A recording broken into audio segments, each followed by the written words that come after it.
Welcome back to the Divided States of America show. This is your host, Marlon Gardenera. We are here weekdays, noon Pacific, 3 p.m. Eastern, YouTube, Facebook, and Twitter. Today, the question is very direct, very simple. I don't need to share my opinion. I'm more interested in yours. The question, clear as day, is Donald Trump a bigot? That and more on today's episode of the Divided States of America show. Welcome to the Divided States of America show, where your host, Marlon Gardenera, takes on the most divisive issues in our divided nation. We'll sort through the best and worst of politics and culture, asking questions and looking for answers that our two-ring, two-party circus has failed to provide.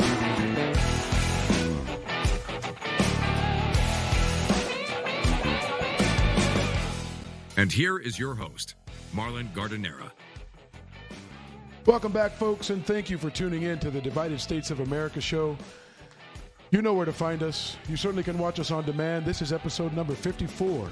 There are 53 others on a wide range of topics, most of them involving the divide and the divisive issues that put our nation in the position we're in.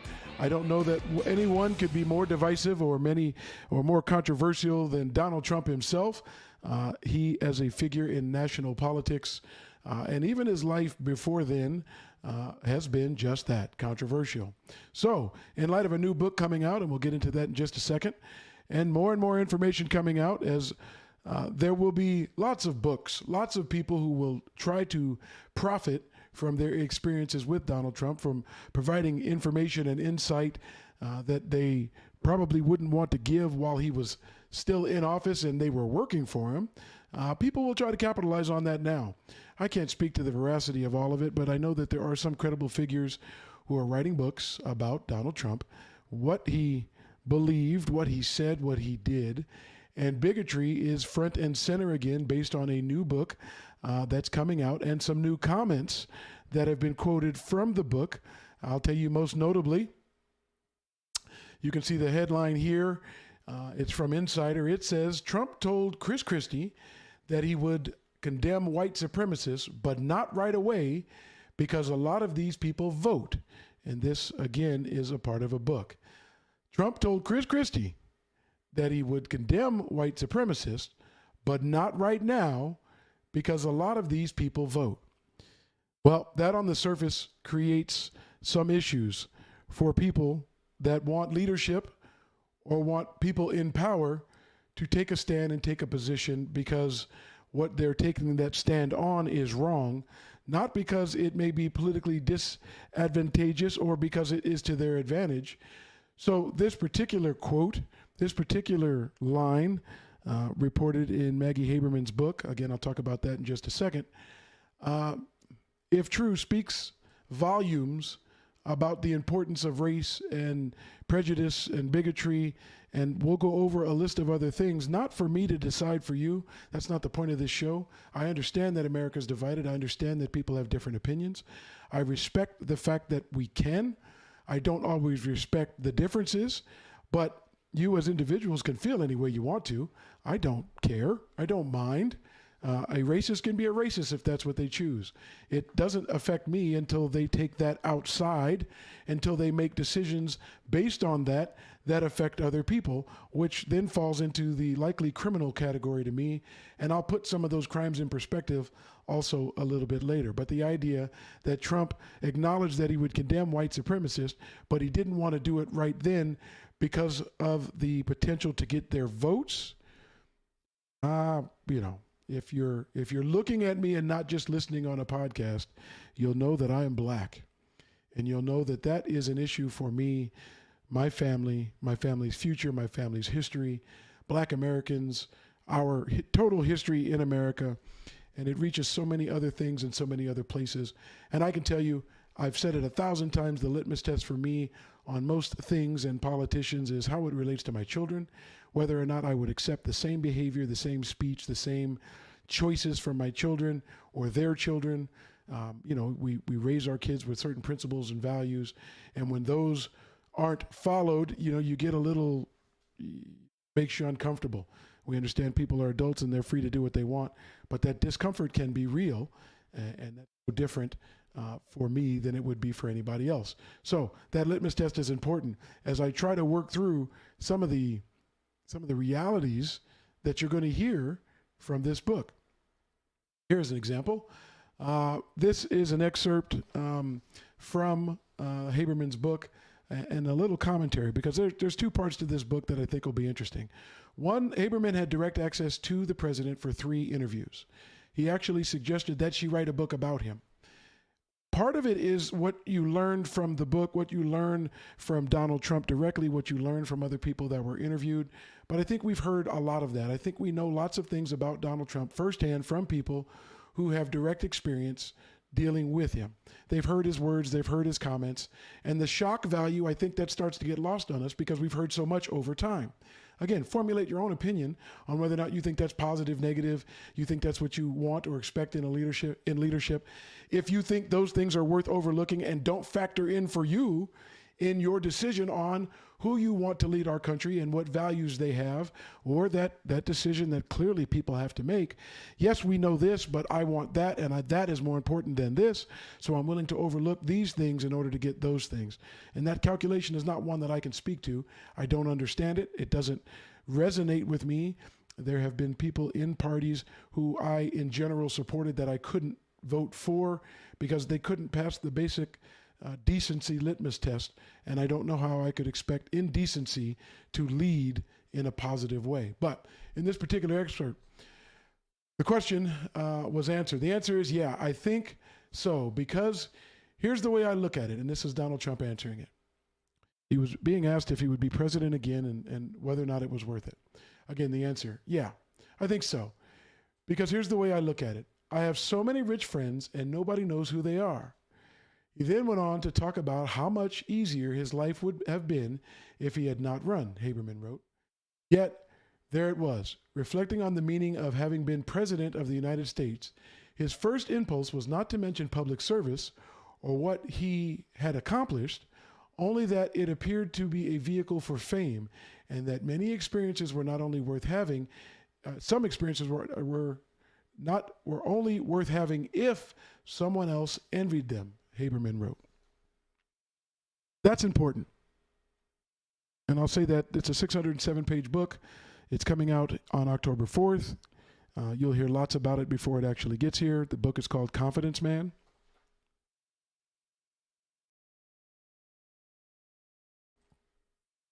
I'll show you the cover of that. There it is. I'll even make it a little larger so you can see it. You may be interested in picking it up. But it highlights something in this 607-page book, again, coming out on October 4th. Haberman interviewed the president 3 times. It highlights that a lot of the motivation for Donald Trump isn't what you would hope or think for a leader. Now, this is in part commentary from Maggie Haberman. She believes that his answers reflected his desire to be president for fame. He flat out said he had a lot of rich friends and people don't even know who they are. And he went on to say some people or some experiences aren't worth having them if there aren't people who envy those experiences. He's honest. He's forthcoming. He doesn't try to hide it. The book goes into that New York brash attitude where things kind of are what they are and people there don't have a problem telling you exactly what they think. Now, I'll tell you, I'm from New York. I have some familiarity with that culture, that presence. It doesn't apply to everybody. There are all sorts of people in New York, but that in your face, this is what it is. Take it or leave it. Don't care if you like it approach. It can be real. And he just flat out said it. Fame was a motivator in being president.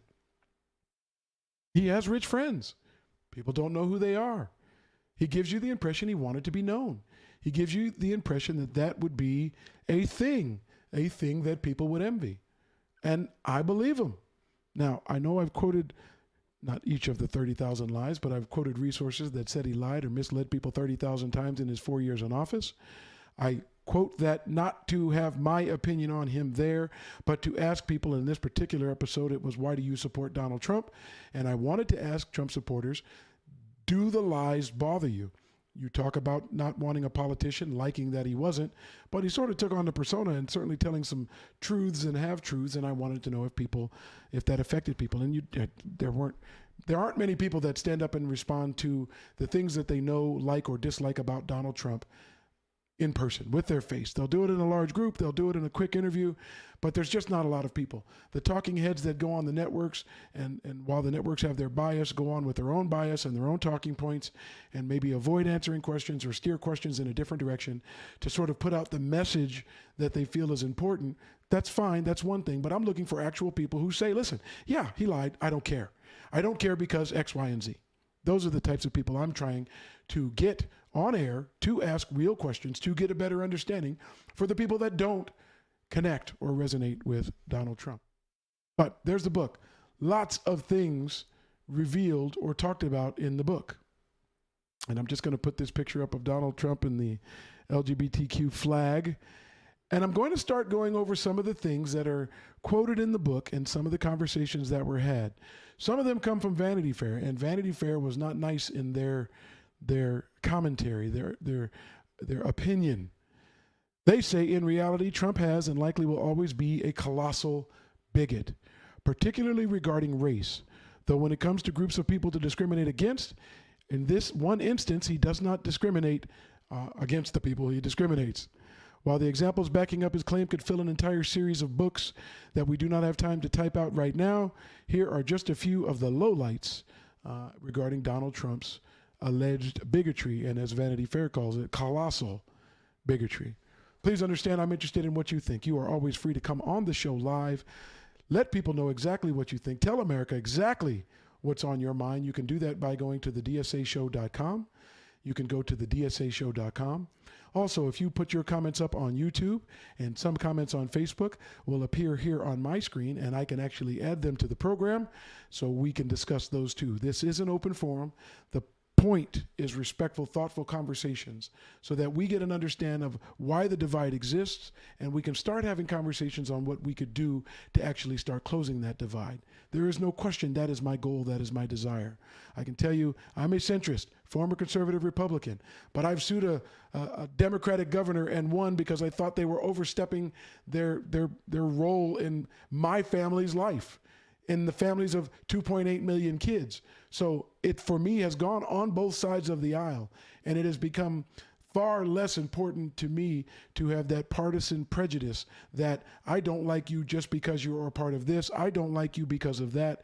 It's become far more important to try to get a better understanding of what we the people need and want than it has been to align myself with a party and even, hope for power or hope for support, or even better yet, build an audience because people like to hear people who say things they want to hear.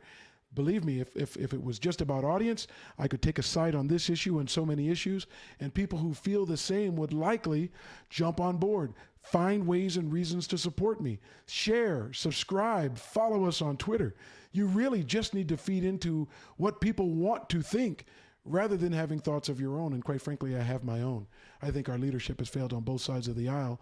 Partisan politics is a joke that doesn't get much done. They certainly don't get a lot done for we the people. So I have a show, weekdays, noon Pacific, 3 p.m. Eastern, to talk about the divide, to find compromise, to find ways to make things work better for more people, not just some people in this continual, ridiculous power play where we go back and forth nonstop. But again, the forum is always open to you. You can join us on air at thedsashow.com. You can also catch our previous episodes of the show there. Now, to the unfortunate reality behind some of the things Donald Trump has actually said that does lead at least Vanity Fair to think he's a colossal bigot. But please understand, I'm more interested in what you think. But here are some of the things that Vanity Fair listed. He called for the execution of 5 Black and Latino teenagers. I think the part that gets me is teenagers executing children. I don't know. Their guilt and innocence in this particular case was bantered back and forth. The question marks that come from that particular story, I don't want to get into that story. But just calling for the execution of kids is probably enough. The fact that they were Black and Latino is certainly the angle I think Vanity Fair was taking here. Next one up, spearheading an entire movement around the lie that the country's first Black president wasn't born in the United States. You remember the birther movement? Many believed it was purely a racial attack on Barack Obama. We know he was born in America. We do have his birth certificate. And there was a conspiracy theory that he, in fact, wasn't. But it seemed to me that they were looking for anything, any way, any attack to go after Barack Obama as the first black president. That leads some to believe it was a bigoted effort. It was bigots going after him because of who he is and looking for any way to discredit him in that process. The next one was kicking off the bid for presidency by describing Mexicans as rapists and criminals. Now, I've had a few good friends try to put context to that, them trying to describe that a particular group of Mexicans or a particular group of people had those attributes.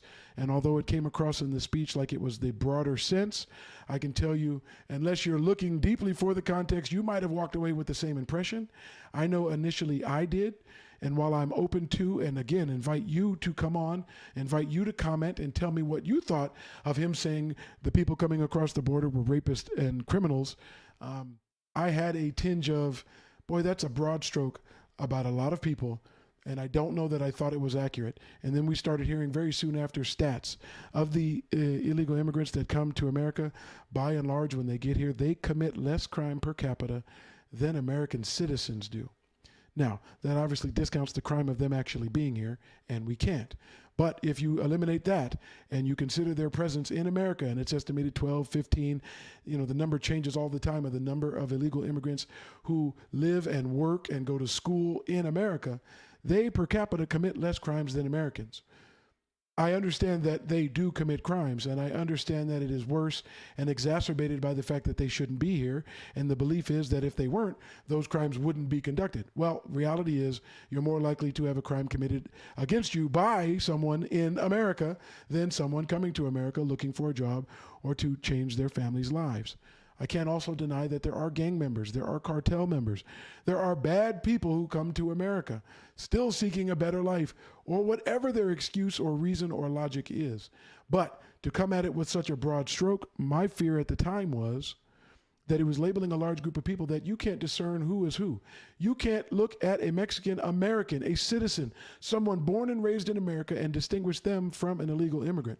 So the hatred in which I felt like he was speaking then applies to or gets stuck with or starts to change the minds and the hearts and the culture of people who felt the same way he did, but it's just based on appearance. Because you don't know what someone's legal status is by looking at them.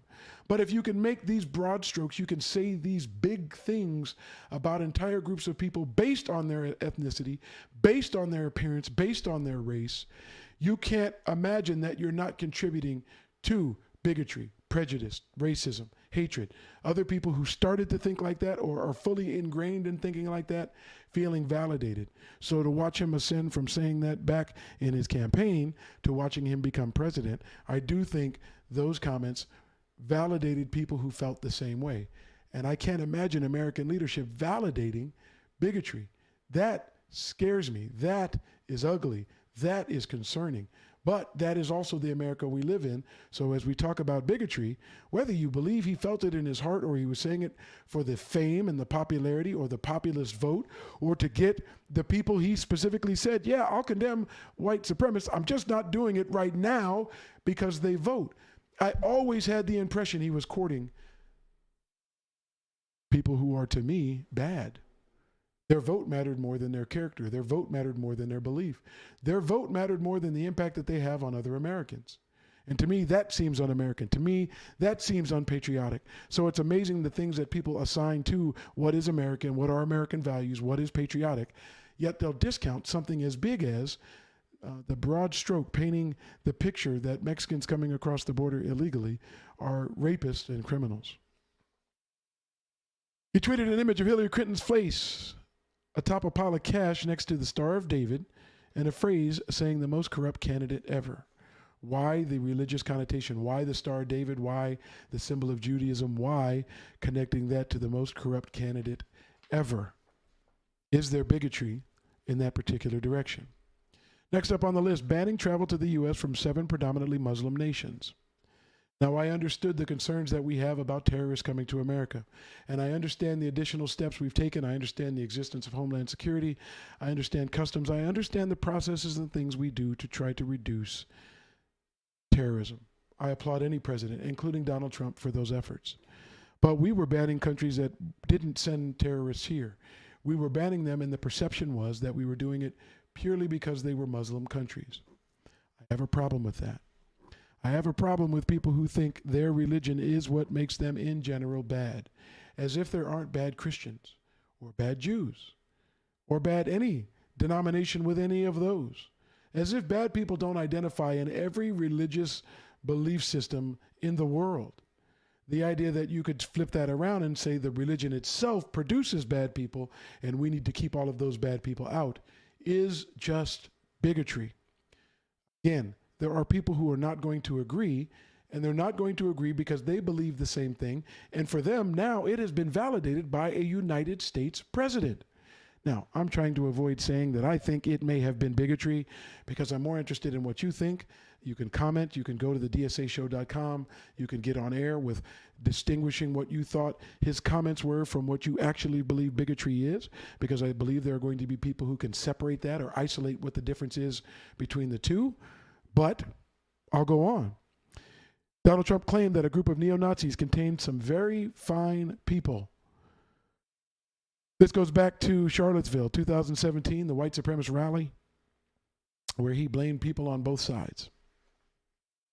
Listen, the impression that you would imagine a U.S. president wants to give about a white supremacist rally, white supremacy rally would be that it is bad in general, period, end of sentence. No need to qualify, no excuse needed. That would just be the end. Not letting that be the end came across as bigotry to many. It came across as validation.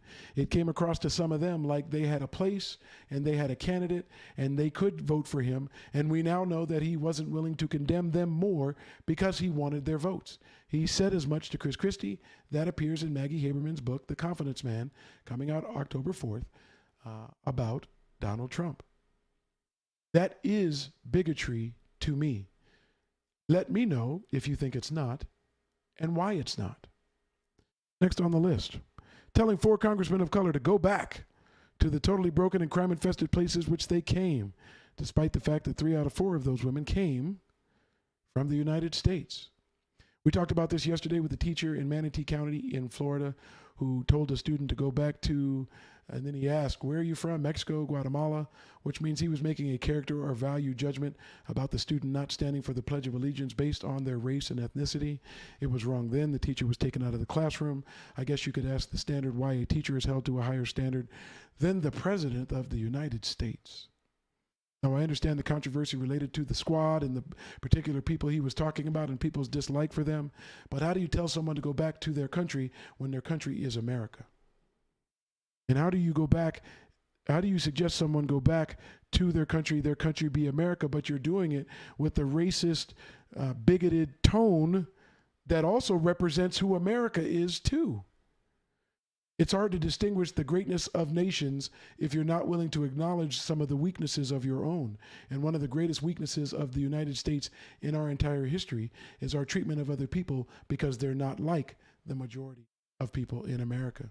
That has been the scourge. That has been one of the worst parts of our history. And I know we focus, and I talked about this, I think racism is criminal.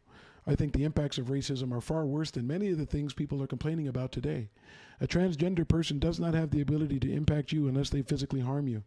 The mere sight of one, the mere knowledge that someone is, the mere knowledge that someone has a different thought and feeling or has decided to make changes to their body creates fear and havoc, and banning books and banning language and banning teaching and banning all sorts of things. But racism doesn't reach that same level of concern for many of the people who have an issue with transgender. When we can comfortably say transgender hasn't had the impact on America that racism has. It's amazing to me the people most likely to call something or someone else out share the traits that are far worse for generations and generations of Americans than seeing someone who's transgender. The consistency in those claims, the logic behind it, it blows my mind, which begs the question. And if you're just tuning in, the topic of today, very simple question, is Donald Trump a bigot? This stems from Maggie Haberman's book. It's called The Confidence Man. It's a 607-page book coming out on October 4th, where there are revelations from Trump aides, Trump himself, people he spoke with about how he has viewed and talked about race and gender and sexuality and masculinity and a list of other things throughout his life. And it brings us back to clearly some of the things that we have heard from himself. This last one being telling congresswomen to go back to their totally broken and crime-infested places from which they came. 3 of the 4 came from America. I don't know if a decent response would have been, okay, we'll go back to America where people are racist, and now they feel like it's validated because you're not willing to condemn them because you'd rather have their votes. So some of these places he thinks are horrible, does he factor in the horrible nature of America's racist history? My guess is he wasn't. Donald Trump described Baltimore, whose population is majority black, as a disgusting rat and rodent-infested mess where no human being would want to live. Well, it discounts the fact that people do live there. It discounts the fact that the majority of them are black. It discounts the fact that I don't know how much he set out to do to change that as the leader of our country, besides disparaging it as if it's all bad and why any human being would want to live there when he knows who a majority of those human beings are. There are people who certainly feel like that falls under the category of bigotry, picking that place with its makeup and describing it the way he did, leaving out the good that we all know exists everywhere in America. Next on the list from Vanity Fair, who calls him a colossal bigot, pardoning a guy at the U.S. Department of Justice, let me rephrase that, pardoning a guy, a U.S. Department of Justice expert, said oversaw the worst pattern of racial profiling by law enforcement in U.S. history. I'm assuming he's talking about Sheriff Joe Arpaio in Arizona. If he's not, then I'm ad-libbing and adding that name myself because he felt like it was his civic county duty to enforce federal law regarding immigration. And unfortunately, because you can't tell who an illegal immigrant is or is not based on the way they appear, there were many people who were Mexicans, Mexican Americans, American citizens, born and raised, legal migrants to America, caught in his net of harassment and questioning and arrest, and even forced to prove their identity, which isn't something people should have to do, particularly based on someone's prejudice based on their appearance. But he was given a pardon. And this particular expert from the DOJ said that it was given to the man who had the worst pattern of racial profiling. These things all fall under the category of bigotry. They all fall under the category of doing something based on an appearance or prejudgment about someone and it becoming a disadvantage for that person. Next on Vanity Fair's list, throwing an absolute fit over the removal of a statue of a Confederate general who thought black people should be white people's property and insisting said general was one of the greatest military leaders of all time. Either know your history or know the impact of the history on the people that live today. But outside of my feelings on bigotry, I think that meets the definition of bigotry. When you're willing to celebrate someone who thought black people should be the property of white people and you think that he is a great military leader. Can you be a great military leader if you believe that black people should be white people's property? Is that not the definition of bigotry? Is saying that, supporting that, and having an absolute fit at the removal of that statue not an indication of your feelings towards black people when you know how this particular general thought about black people? These things seem like common sense. And the only cases or instances where I can't get clarity from people is when they agree. And since most people won't come out and just tell you, yeah, I'm a racist. Yeah, I'm a bigot. Yes, I feel the exact same way. Yes, I think black people should be white people's property. Yes, I think Confederate participation trophies, and I say participation trophies because we can't lose sight of the fact that the Confederate Army lost. They lost, they were the losers, yet they wanted to, in the civil rights era and preceding it, erect statues of celebration about leaders who lost. That is the definition of participation trophy, where everyone wins even when you don't.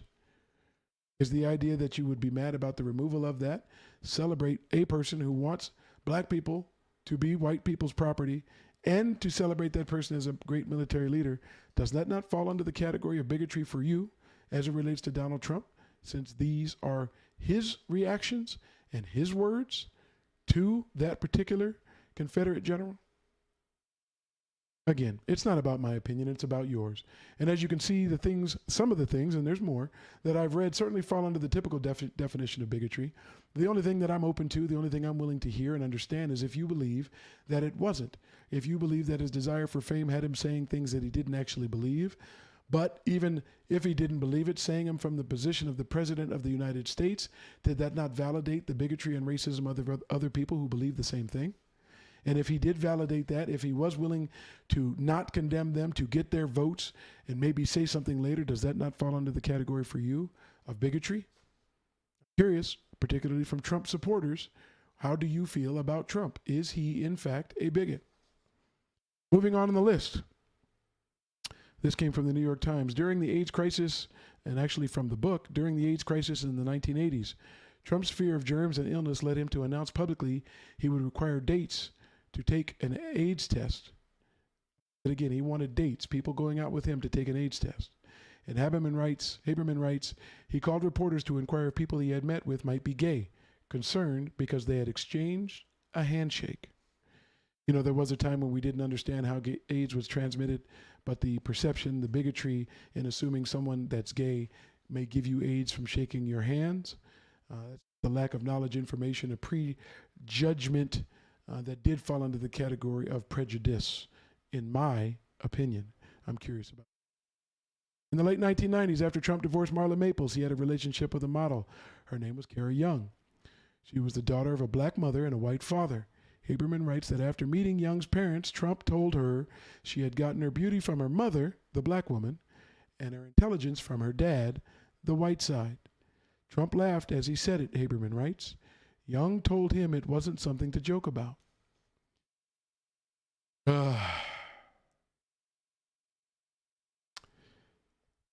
I don't know the definition of bigotry for you. I don't know the importance. I don't know where you draw the line. I don't know where it reaches a point where you have a disgust or disrespect for a person who would claim such things. But to date a woman and tell her that her intelligence came from the white side, her looks came from the black, reeks of bigotry and a stereotype to me that is just racist. Again, the brash nature of his responses, the shock value of his responses. Sometimes you have to wonder if you could actually disconnect what true racism from the words that come out of his mouth because you just don't understand the words that he says. But it's hard to continually try to separate them and say, well, but he feels this way and he continually says that. Now, here's where I'll give the discount. He said that in the late 90s. And I understand that there are people who are racist today, and I certainly acknowledge you have a right to be and feel any way you want. When you cross the line and you apply it to other people, when you have a negative impact on their lives, that's when it becomes an issue to me. That's when I feel like it's a crime. That's where the pursuit of life, liberty, and happiness, and even the freedoms that everyone in America is afforded, but whose freedoms are taken or jeopardized or infringed upon when people use race or sexism or homophobia or xenophobia or any of those things to cut off opportunity, to make it more difficult for people to exist in America. I feel like that's a crime. That crime far exceeds the impact of transgender or homosexuality, where people are living their lives and for the most part in private, and even if they share it with the world, they're not trying to have a criminal impact. They're not trying to change a person's life by virtue of saying who and what they are.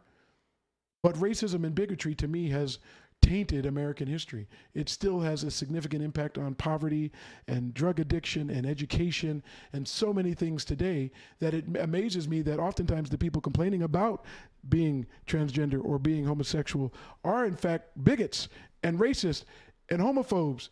And that has done far more, yet they seem to make an issue out of those people's individual lives, regardless of whether or not it's having an impact outside of their declaration and lifestyle, or sharing and showing their lifestyle, how that reaches the level of crime like racism has in America.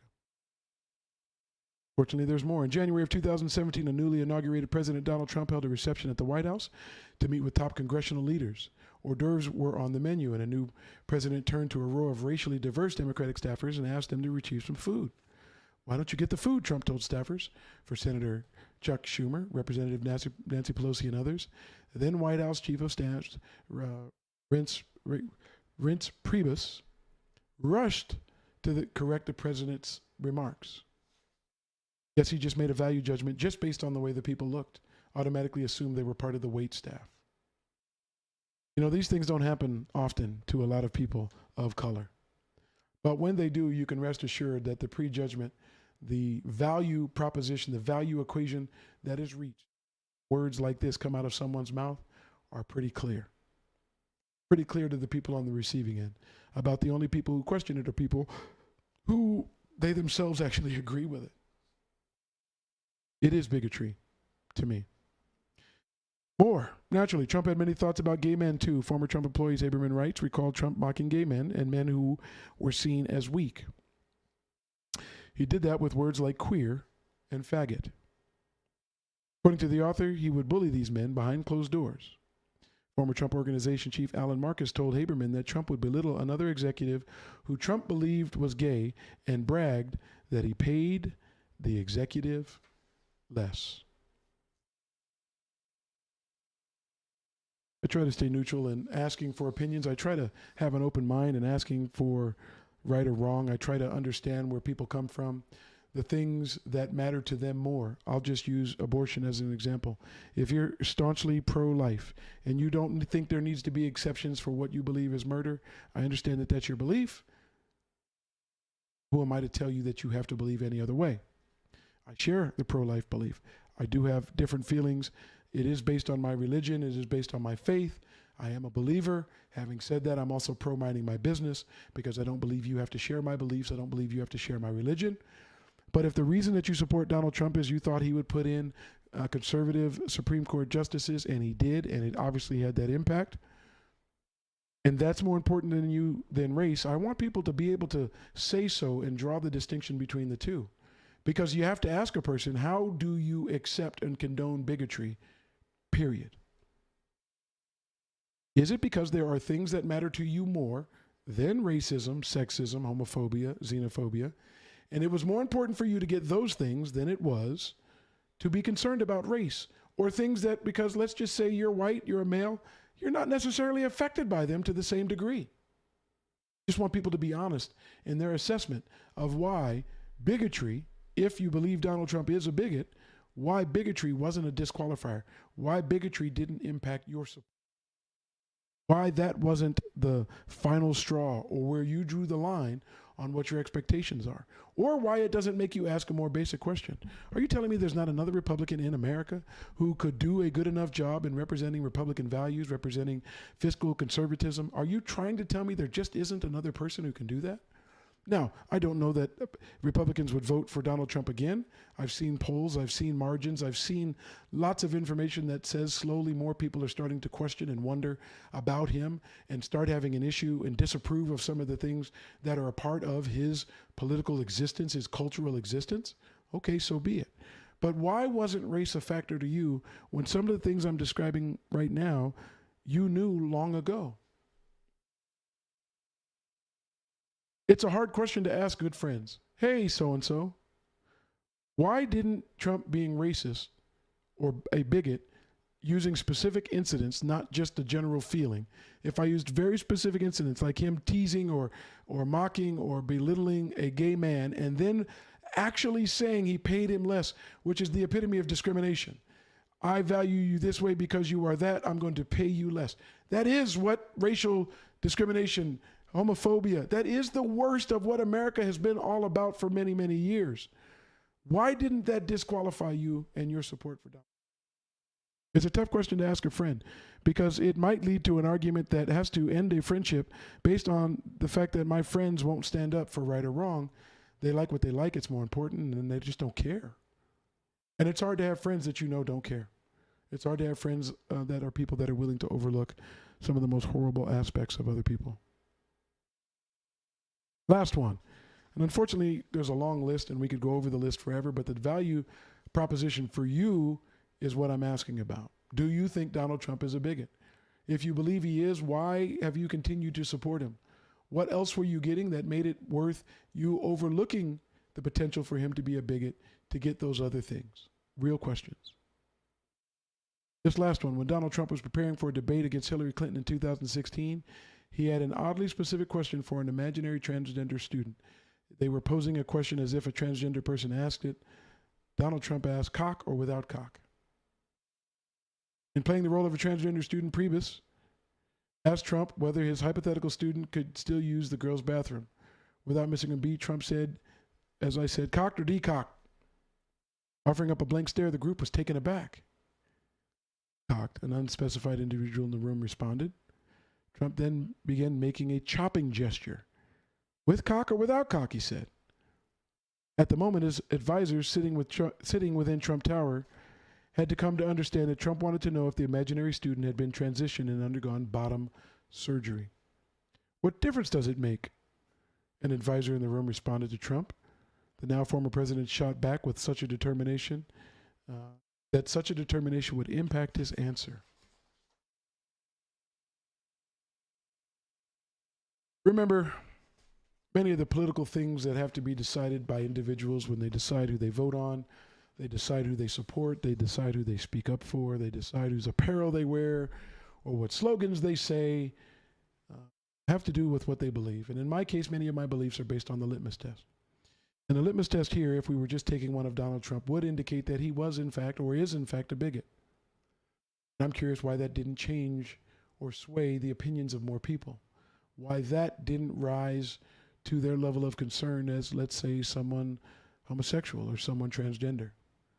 How they worry about the indoctrination through books or teachers and the discussion that Johnny might have two dads is more fearful or more dangerous than a president openly saying he paid people less because they were gay. I'm just trying to understand where people are coming from. Now, as usual, there aren't a lot of Trump supporters standing up screaming to tell me. They will when I post this on Facebook. You'll be able to find it, facebook.com/The DSA Show. I invite you to go there. I invite you to comment. I'll be posting about it. And when I ask the question, the same questions there, there'll be hundreds, if not thousands, of responses. I'll keep working to get someone with the courage to come here and describe and talk about their Trump support and about how they're willing to overlook things like bigotry. But the question remains for people like you. Do you think he's a bigot? If you don't, why? If you do and are still a Trump supporter, how were you willing to overlook it?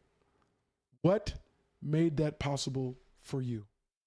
Those are the types of things I'm looking to hear. Those are the types of respectful, thoughtful conversations I'm looking to have.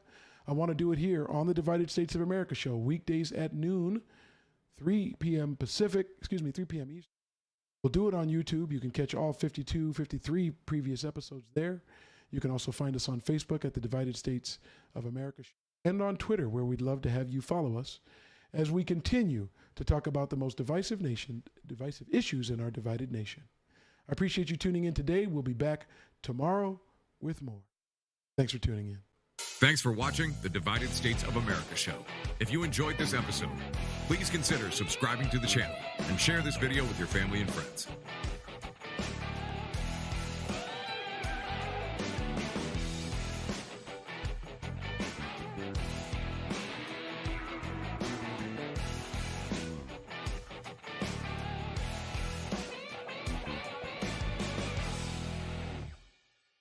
Thanks for watching the